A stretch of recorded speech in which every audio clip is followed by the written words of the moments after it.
Welcome to the HardReset.Info YouTube channel. Today I would like to quickly show how you can switch between dual SIM cards in a Huawei phone.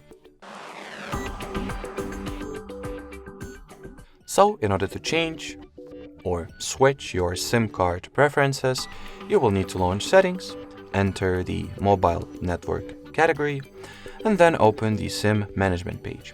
And over here you can set the SIM card you would like to use for mobile data, making phone calls, and if you would like to switch the SIM that is used for sending the SMS messages, I would assume you will need to do that.